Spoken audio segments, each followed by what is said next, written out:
Hi friends, Deepti ಕನ್ನಡತಿ YouTube ಚಾನಲ್ಗೆ ಸ್ವಾಗತ.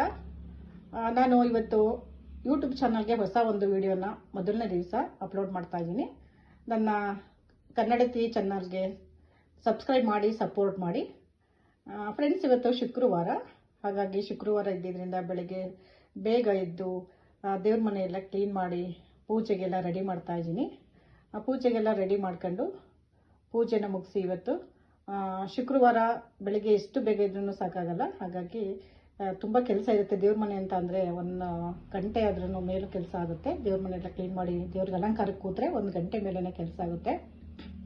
ಹಾಗಾಗಿ ಇವತ್ತು ನಾನು ಸ್ವಲ್ಪ ಹೂವಿತ್ತು, ಆ ಹೂವು ಇದ್ದಿದ್ದರಲ್ಲೇ ಅಡ್ಜಸ್ಟ್ ಎಲ್ಲ ಮಾಡಿ ದೇವರಿಗೆ ಅಲಂಕಾರ ಮಾಡಿ ದೇವ್ರ ಪೂಜೆ ಮಾಡ್ತಾ ಇದ್ದೀನಿ. ನಮ್ಮದು ವರಮಹಾಲಕ್ಷ್ಮಿ ಫೋಟೋ ಇರೋದ್ರಿಂದ ಶುಕ್ರವಾರ ಯಾವತ್ತೂ ಮಿಸ್ ಮಾಡಲ್ಲ, ಶುಕ್ರವಾರ ಮಾಡ್ತೀನಿ.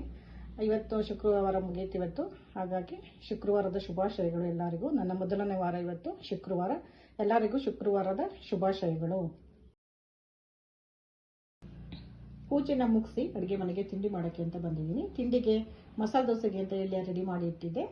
ಹಾಗಾಗಿ ಇವಾಗ ಮಸಾಲೆ ದೋಸೆಗೆಲ್ಲ ತೋರಿಸ್ತಾ ಇದ್ದೀನಿ ನೋಡಿ. ಐಟಮ್ಸ್ ಎಲ್ಲ ಇಷ್ಟು ರೆಡಿ ಮಾಡಿದ್ದೀನಿ. ಹಾಗೆ ಒಂದು ಬಾಣಲೆ ಇಟ್ಟೆ, ಎಣ್ಣೆ ಹಾಕಿದ್ದೆ.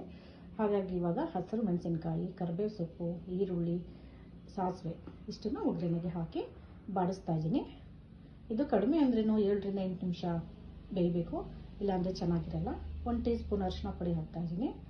ಅರಿಶಿನ ಸ್ವಲ್ಪ ಜಾಸ್ತಿ ಹಾಕ್ತಾ ಇದ್ದೀನಿ, ಏಕೆಂದರೆ ಅದು ಆಲೂಗೆಡ್ಡೆಗೆ ಸ್ವಲ್ಪ ಕಲರ್ ಆಗಿರಬೇಕು. ಹಾಗಾಗಿ ಅರಿಶಿನ 1 ಸ್ಪೂನ್ ಹಾಕಿ, ಈರುಳ್ಳಿನ 1/4 kg ಅಷ್ಟು ಹಾಕಿದ್ದೀನಿ. ಆಲೂಗೆಡ್ಡೆ ಅರ್ಧ kg ಇದ್ದರೆ ಈರುಳ್ಳಿನ 1/4 kg ಅಷ್ಟು ಹಾಕಬೇಕು. ಆಲೂಗೆಡ್ಡೆ ಪಲ್ಯ ತುಂಬ ಟೇಸ್ಟಿಯಾಗಿರುತ್ತೆ. ಹಾಗೆ 1 ಸ್ಪೂನು ಉಪ್ಪಿನ ಪುಡಿ ಹಾಕ್ತಾ ಇದ್ದೀನಿ. ಈಗೊಂದು ಬೇಯಕ್ಕೆ ಸ್ಟಾರ್ಟ್ ಆಗಿದೆ. ಈರುಳ್ಳಿ ಸ್ಲಿಮ್ಮಲ್ಲಿ ಬೇಯಿಸಬೇಕು, ಸ್ವಲ್ಪ ಉರಿ ಜಾಸ್ತಿ ಇದ್ದರೆ ಒತ್ತುತ್ತೆ. ಇವಾಗ ಆಲೂಗೆಡ್ಡೆನ ಹಾಕಿ ಮಿಕ್ಸ್ ಮಾಡ್ತಾ ಇದ್ದೀನಿ. ಆಲೂಗೆಡ್ಡೆನ ಮೊದಲೇ ಬೇಯಿಸಿಟ್ಟಿದ್ರೆ 10 ನಿಮಿಷದ ಪಲ್ಯ ಇದು. 10 ನಿಮಿಷಕ್ಕೆಲ್ಲ ಪಲ್ಯ ರೆಡಿ ಆಗಿಬಿಡುತ್ತೆ.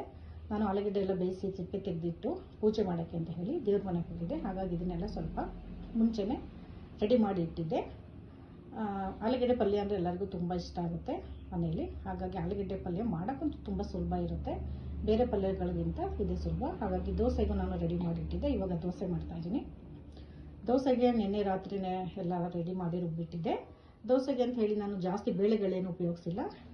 2 ಲೋಟ ತಿಂಡಿ ಅಕ್ಕಿ, ಒಂದು 4 ಸ್ಪೂನು ಉದ್ದಿನಬೇಳೆ, 1 ಸ್ಪೂನು ಮೆಂತ್ಯ, 2 ಸ್ಪೂನು ಸಬ್ಬಕ್ಕಿ. ನಾನು ಅನ್ನ ಆಗಲಿ ಅವಲಕ್ಕಿ ಆಗಲಿ ದೋಸೆಗೇನು ಹಾಕಲ್ಲ. ಅನ್ನ ಹಾಕಿದರೆ ಒಂದು ಸ್ವಲ್ಪ ಮೆತ್ತಗಾಗುತ್ತೆ ಅನಿಸುತ್ತೆ, ಹಾಗಾಗಿ ಅವಲಕ್ಕಿನೂ ಹಾಕಲ್ಲ. ಸಬ್ಬಕ್ಕಿ ಹಾಕಿದರೆ ತುಂಬ ಚೆನ್ನಾಗಿ ದೋಸೆ ಬರುತ್ತೆ, ಗರಿಗರಿಯಾಗಿ ಚೆನ್ನಾಗಿರುತ್ತೆ. ಹಾಗಾಗಿ ದೋಸೆ ರೆಡಿ ಆಯಿತು. ಜೊತೆಗೆ ಆಲೂಗೆಡ್ಡೆ ಪಲ್ಯ, ದೋಸೆ ಮತ್ತು ಆಲೂಗೆಡ್ಡೆ 2 ಪಲ್ಯ ರೆಡಿಯಾಗಿದೆ. ಜೊತೆಗೆ ಚಟ್ನಿ ಸಹ ರೆಡಿ ಮಾಡಿಟ್ಟಿದ್ದೆ. ಆಲೂಗೆಡ್ಡೆ ಪಲ್ಯ, ಚಟ್ನಿ, ದೋಸೆ ರೆಡಿಯಾಗಿದೆ. ಇವಾಗ ದೋಸೆ ಜೊತೆ ಸ್ವಲ್ಪ ಕಾಫಿ ಬೇಕು ಅನ್ನಿಸ್ತಾ ಇದೆ. ಹಾಗಾಗಿ ಕಾಫಿಗೆ ರೆಡಿ ಮಾಡ್ತಾ ಇದ್ದೀನಿ. ಕಾಫಿಗೆ ಇವಾಗ 1 ಲೋಟ, 2 ಲೋಟ ಸಾಕು ಅಂತ ಹೇಳ್ಬಿಟ್ಟು ಸ್ವಲ್ಪ ಮಾಡ್ತಾಯಿದ್ದೀನಿ. ಕಾಫಿಗೆ ನಾನು ಸಕ್ಕರೆ ಬದಲು ಬೆಲ್ಲ ಹಾಕ್ತಾಯಿದ್ದೀನಿ.